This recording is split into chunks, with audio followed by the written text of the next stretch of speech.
Balik lagi di podcast TV Show, ngobrol sering tapi nggak bikin boring. Masih bareng sama Irma di sini dan juga Explore Photograph. Kita masih ngobrolin tentang gimana sih situasi pandemi seperti sekarang ini bisa bikin mereka tetap survive dan kiat-kiat untuk jadi seorang fotografer yang bisa dapetin banyak klien pastinya. Sebenarnya bukan sekedar banyak, tapi juga puas dan juga bisa repeat order lagi ya kan. Itu yang paling penting karena kalau misalkan terus cari klien baru yang namanya jasa tuh kayak capek sendiri gitu dan kita harus interaksi ulang lagi, tapi mereka yang balik lagi karena kepuasan mereka dengan hasil dan juga dengan pelayanan kan itu jadi kayak satu poin tambah. Nah, Mbak Septi ya, ini ngomongin tadi lagi fotografer gitu. Aku sendiri sebenarnya kan kayak moto tuh kadang-kadang pernah nggak sih nih kakak aku minta fotoin terus, "Ma, fotonya kayak gini harus seperti ini."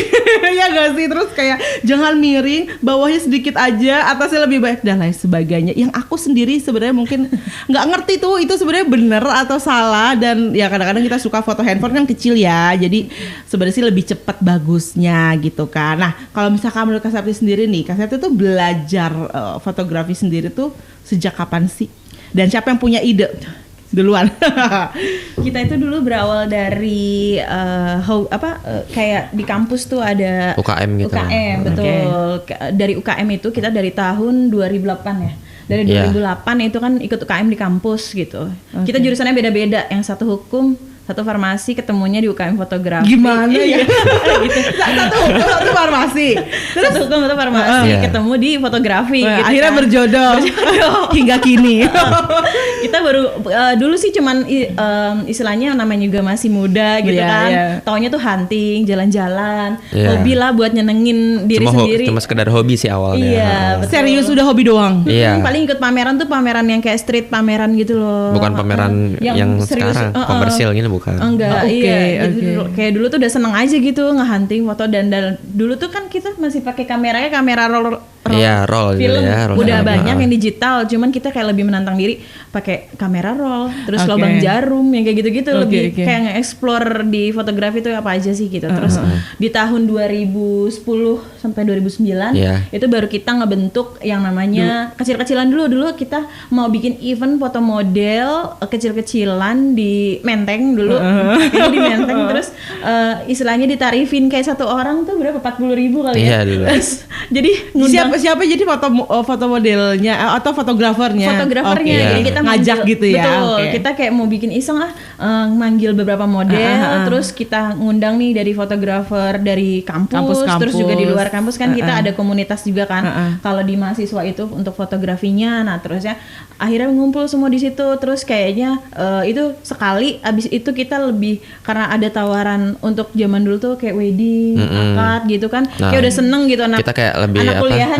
Anak kuliahan kan maksudnya untuk anak kuliahan kan untuk dapat duit itu kan susah kan dulu bener ya. Banget. Terus seneng banget gitu kan. Iya gitu. Sehari 20.000. Nah, terus makanya waktu pas awal tahun 2012 deh itu kalau nggak salah itu jadi kayak itu kan pertama kali kita dapat pre-wed gitu kan ya. Nah, dari situ tercetuslah bentuk ini kayaknya kita harus bentuk ini aja deh. Jadi kita udah mulai nemu nih kita arahnya kemana gitu kan. Nah, dari situ kayaknya kita lebih arahnya mungkin kita ke komersil aja kali ya gitu ya untuk yang ke event-event gitu. Dari situlah muncul tercetus namanya pertama kali explore gitu kan, karena kita awal tuh pengen mengeksplor semuanya gitu kan. Kita udah coba segala macam, terus akhirnya kita masuk ke ranah situ. Nah, barulah kita baru bisa ternyata kalau misalkan event-event ini, nah berarti ini yang kita seriusin gitu. Jadi sebenarnya dulu tuh awalnya kayak hobi doang, semua mau dicoba. Karena ngambil jurusan juga bukan jurusan yang langsung itu seni atau lain sebagainya. Justru hukum. Kalian kenapa ini Karena mungkin passionnya kali ya. Namanya kan kadang kita di tengah jalan kayak nemu sesuatu yang kok kayaknya menarik ya. Oh, ternyata lebih tertantang di sini gitu. Dan ternyata peluangnya pun ternyata banyak gitu. Meskipun nggak kepikiran sih dari farmasi. Iya bener kayak dari hukum gimana itu ya bisa bersatu terus kemudian jadi fotografi gitu kan. Itu kayaknya susah banget gak sih belajarnya Mas Juno? Susah-susah gampang Iya sebenarnya sih balik lagi sih ya, kalau misalkan emang udah hobi, emang udah passionnya di situ, ya mau dijalanin apa aja juga pasti gampang gitu loh, bisa. Kita lebih ke rajin-rajin namanya kayak gitu kan, harus rajin matanya ngelihat referensi segala macam kan kayak gitu. Terus maksudnya kita ngikutin perkembangan teknologinya, fotografinya kayak gimana sekarang, zamannya lagi trennya apa. Kita lebih ngikutin trennya juga. Nah, di gitu. era sekarang nih, kalau misalnya kalau kita lihat fotografer gitu kan, kayak mereka tuh udah lengkap banget peralatannya. Dari lighting, terus kemudian juga kamera dan lain sebagainya tuh udah yang pasti bagus gitu. Kita ngelihat, apalagi kita yang baru pemula pengen juga nih hasilnya bagus. Oke lah, nggak semaksimal foto dengan alat yang mahal gitu. Tapi ada nggak sih tips-tips nih untuk menggunakan kamera handphone? Itu harusnya gimana kalau misalnya bikin video atau foto deh, Mas Juno? Kalau gunain handphone itu mungkin apa yang harus diperhatikan? Sebenarnya tergantung ini ya, mungkin kalau emang balik lagi kayak misalkan gini, misalkan kita fotoin orang bagus gitu ya, tapi kan kita belum tentu di foto orang bagus gitu ya. Nah itu balik lagi kayak misalkan emang ke passionnya, emang kalau misalkan emang dia bukan hobi foto, tapi dia sering banyak lihat referensinya, referensi fotonya seperti ini, tapi nanti yang dia nggak hobi itu nanti fotonya dia bisa jadi bagus gitu, karena dia punya referensi sih gitu.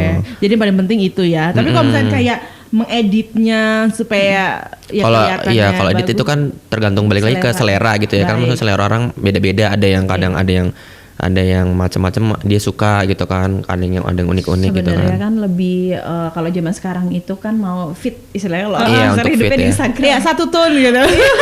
Mau fitnya tuh bagus kayak gitu kan. Sebenarnya kan kalau misalnya foto ya balik lagi dia memang misalnya kalau zaman sekarang kamera udah macam-macam di handphone udah bagus, udah bisa samain sama kayak kamera DSLR, bisa sama cuman nggak sama persis, tetap masih bagusan yang kamera digital ya betul kan. Terus untuk ngeditnya misalnya macam-macam sekarang, bisa pakai PicsArt, bisa pakai Lightroom. Banyak tuh ya, banyak. Aplikasi handphone berarti kan? Iya betul. Sekarang pasti kayak misalnya zamannya kayak influencer, selebgram gitu kan. Mereka kan pasti cepet pakai handphone ya, udah handphone langsung aja udah bagus, udah langsung bisa di-upload sama tone-nya kayak gitu sih. Apa yang harus diperhatikan? Cahayanya, waktu pengambilan gambarnya atau apa? Dari pengambilan gambar harus fokus misalnya gitu ya. Kalau cahaya masih bisa lah mungkin kalau nggak yang gelap-gelap banget itu masih bisa diedit gitu. Seperti itulah. Yang penting tetap fokus, cahayanya bagus, yang pasti juga komposisinya juga maksudnya sesuai gitu sama objek yang mau diambil gitu. Kalau kurang-kurang agak-agak miring sedikit, tenang, udah bisa juga ya diedit ya, di rotate. Jadi sekarang sebenarnya serba gampang banget kalau misalnya kita ngeliat kayak influencer dan mereka bisa fitnya bagus, dan kalau fit bagus nih ya pemirsa ya, itu juga mempengaruhi dari kalau segi marketingnya gitu kan. Jadi orang tertarik untuk melihat fit kita. Kalau misalnya sekarang teman-teman juga bisa ngelihat kayak orang di endorse kan, bisa banget tuh jadi mata pencaharian di era sekarang gitu kan ya. Walaupun aku belum ngerapihin fit aku nih, jadi harus gimana dong nih, harus dimulai gimana ya? Kalau misalkan ya kayak kita kan udah punya di media sosial gitu kan, terus kayak fitnya masih berantakan. Nah, punya tips nggak gimana merapihkan? Kalau ngerapihin fit sih sebenarnya harus dihilangin atau gimana nih? Oh ini ya jagonya ya. Seleranya aja ya. Maksudnya kalau emang mau ngerapin banget ya dari ulang ya. Maksudnya di arsipin, nggak usah di delete, masukin arsip. Kalau misalnya emang mau tetap ada ya dibiarin aja, dimulai aja dengan warna-warna tone yang baru kayak gitu. Itu sih sebenarnya kebutuhan ya. Kadang kan ada orang juga yang nggak mau ribet, repot, yang penting upload, yang penting update gitu kan. Gitu. Sebenarnya sih kebutuhan. Kadang ada orang misalnya yang kayaknya kalau warnanya nggak dirapihin gitu kayaknya gatel gitu. Emang sampai jiwa-jiwanya jiwa-jiwanya pengen edit gitu kan. Ya benar. Kayak gitu kan. Kalau kayak gitu kan istilahnya tergantung sama pribadi masing-masing kan kayak gitu sih. Karena balik lagi sih pemirsa, ada yang mau real seperti kondisi yang sebenarnya ya. Kalau aku sendiri kayak sebenarnya masih pengen untuk di cahaya yang bagus, tapi kayak postur dan lain sebagainya tuh berusaha tidak terlalu diedit karena takutnya pas ketemu beneran kaget. Oke pemirsa, kita balik lagi ngobrolin tentang ekspor fotograf usai jeda berikut, tetap di Podcast TV Show.